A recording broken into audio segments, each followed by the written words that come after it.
Hi everyone, this is Rodrigo from DDJ-1000 and I'm back with another video. This time I'm reviewing the Pioneer DJ DDJ-1000 Rekordbox DJ controller.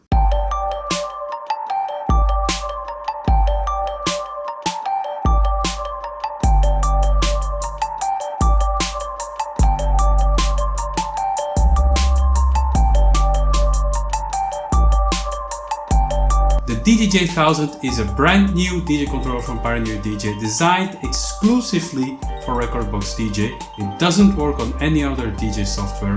Of course, what pops out first are the big, full-size jog wheels with those great LCD screens in the middle that show you so much valuable information of your tracks. But what you also notice is that the FX section is completely different. You don't have one like on most controllers these days. You have actually a loop section implemented there, and all the effects are on the mixer, creating a feeling of a professional DJM mixer within a $1,000 controller. It's a little bit over $1,000, but it's not far away from that. So you get a deck, a full-fledged professional mixer, and another deck within a controller package that is also very compact in size. It's smaller than a DDJ-rzx or a ddj-rz, and it's almost the same size. It's more or less the same size as an S6, so it's easy to carry around. It's not very heavy. Let's start with looking at the decks. So as I said, the decks have a specific new design. You have centrally the big jog wheel, which is it's a mechanical jog wheel, so this jog wheel is not touch capacitive. It means that it doesn't react to, if it's playing, it doesn't react to slight touches. You really have to press it before you stop the track. And I really prefer that compared to other DDJ controllers that have touch capacitive jog wheels, where the slightest touch will actually stop the track from playing. So you have the jog wheel with, as you can see, the deck setting, so the deck selection, you have the waveform, you have the position of the needle, you have your indication of your hot cues, you have your waveform, you have your pitch, your beat setting. It's really, really complete, and it helps you to be able to sync things. Very nice improvement and a very nice implementation of information within the jog wheels. On top you have the yellow loop button. So you can do a manual loop.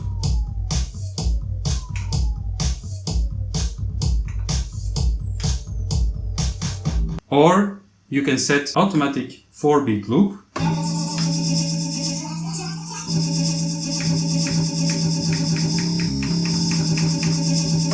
And simply play around with the loop size with those buttons, and the Quantize button right next to it, so if you want to make sure you don't miss those in and out of your loops. Next to it you have the slip button.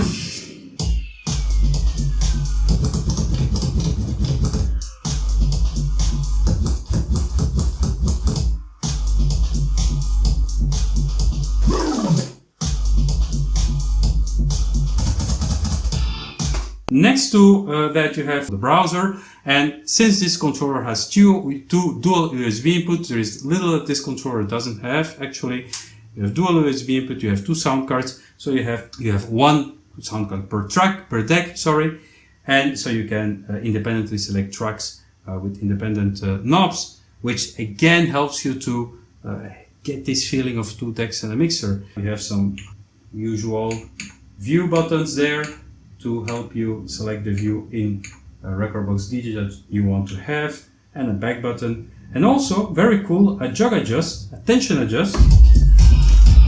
Would it light?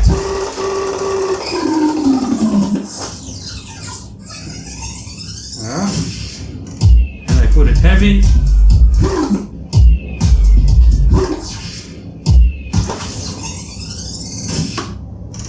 Very cool, and again usually found on the CDJs. The rzx and the RZ also have it, but it's also here, and it makes it even more complete. The shift button is very important when switching between modes here with the pads. I would love to have that shift button a little bit closer to the pad, since you're constantly switching. If you're using different effects, you're constantly switching, and the shift button being that far away can be a little bit, not very handy. Maybe here would have been better, or somewhere integrated into this section. A Q loop memory setting that is a bit orphaned from the loop section here, so that's a little bit weird that it's here. You have a deck select, so you can select deck in Serato, a slip reverse and a reverse function.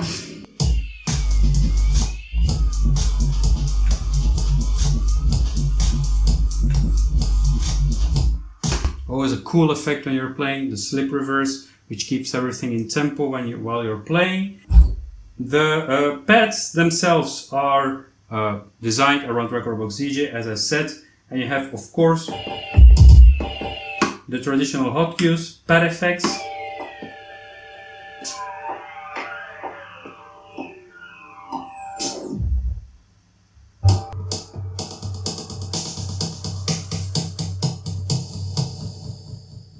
we actually call up the Rekordbox DJ effects, beat jump,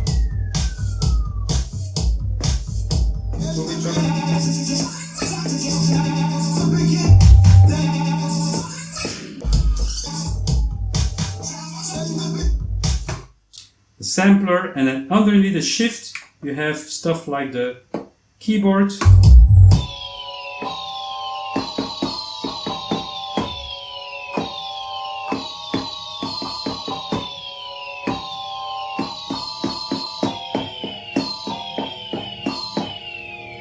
you can really expand on your intros with the keyboard feature. You can do crazy stuff, and it's easy to use. You just put it on and it snaps to the first hot cue. It's really cool. You have a second selection of pad effects. The slip roll on top.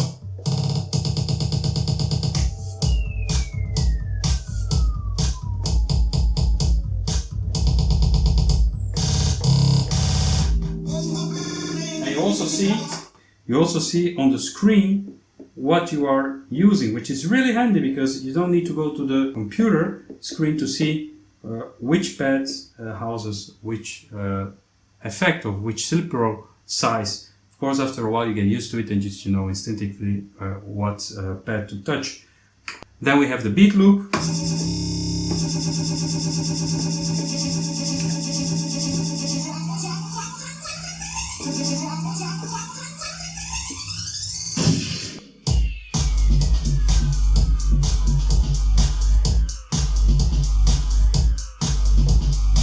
Last one is a key shift.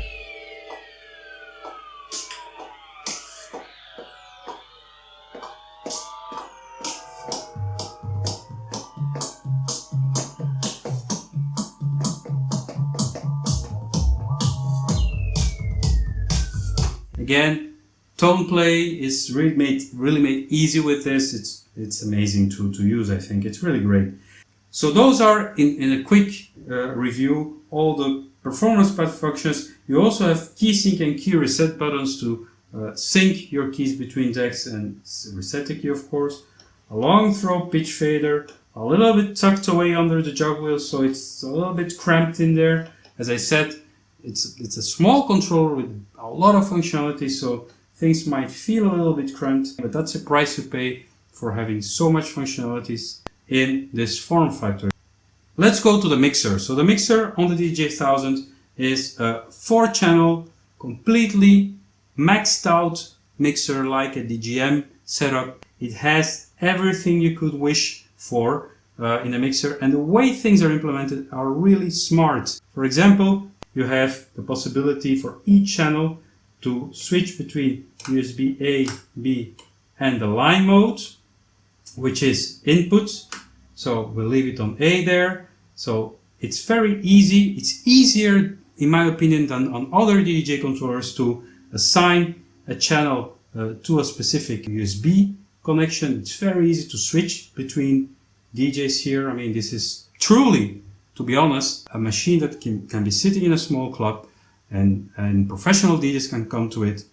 as long as they have their music on a USB stick, you plug it into a Mac that has Rekordbox DJ on it, and they can play through Rekordbox DJ from their USB stick and use this as a CDJ setup. That should be no problem for anyone. So back to the mixer. You have trim levels, of course, very detailed VU meters, 3-band EQ,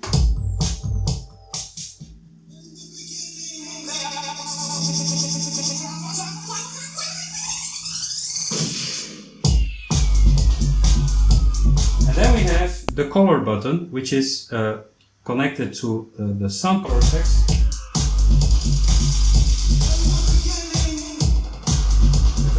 The echo, pitch up,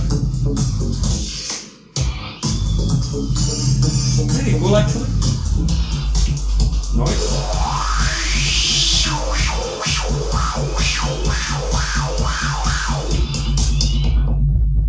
And the filter.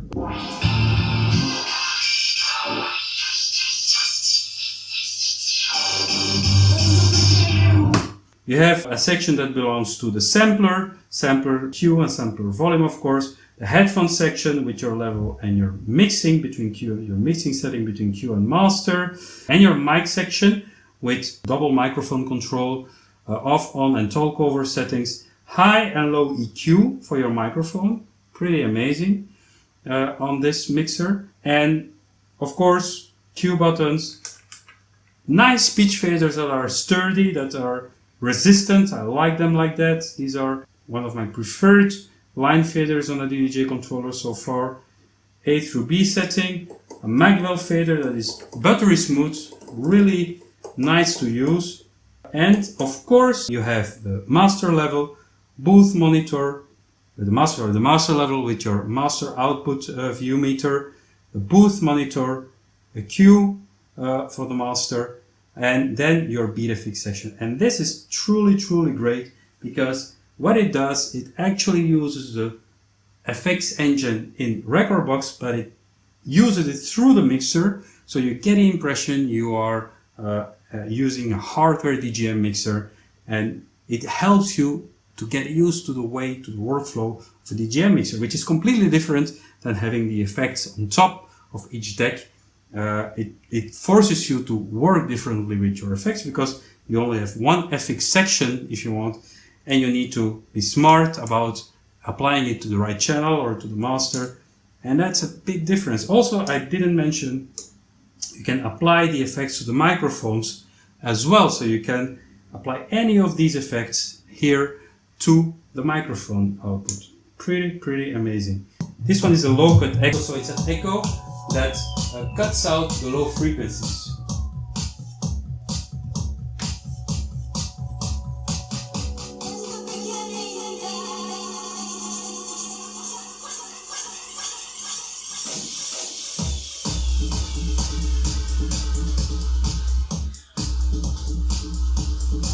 So you hear the echo there? Now if I switch to the regular echo, you will hear the difference. There you have the low frequencies also in the echo, which is much heavier.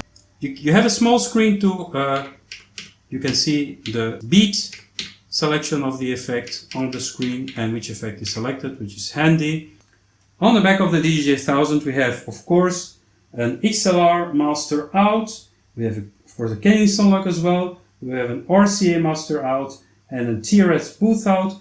4 channels, RCA channels for input, with the line and phono switch on channel 4 and channel 3, all very clearly laid out, in my opinion. USB A and B, the 2 microphone inputs, power button, DC power, and that's it. To be honest, for me, this is probably the best buy you can do if you're looking for a semi to professional DJ controller for mobile use, for club use, and so forth. The only valid reason I would name not to go for the DDJ-1000 at this moment in time is the fact that it is tied to Rekordbox DJ and that it cannot work as a standalone unit. It's a 5-star DJ controller. I truly mean it, because I really like it, and I will recommend it to anyone that wants to seriously DJ in the club with a controller, or as a mobile DJ, or even as a bedroom DJ that wants to have a professional looking and sounding and feeling setup that can prepare them for an upgrade to professional gear in the club. Great controller, very recommended by myself, and that's my review. I hope you liked it, as always, and if you do, please make sure you share your love for DJ Tech Zone by clicking on the like button and by clicking on the notification bell so you get updates whenever I put up new videos. And leave your comments as well. If you have anything to say about this review or about anything else related to DJing, if you have any requests for me on what I should do and review next, just let me know in the comment section. I review my comments regularly and I reply regularly as well. Thank you very much for watching, and see you next time.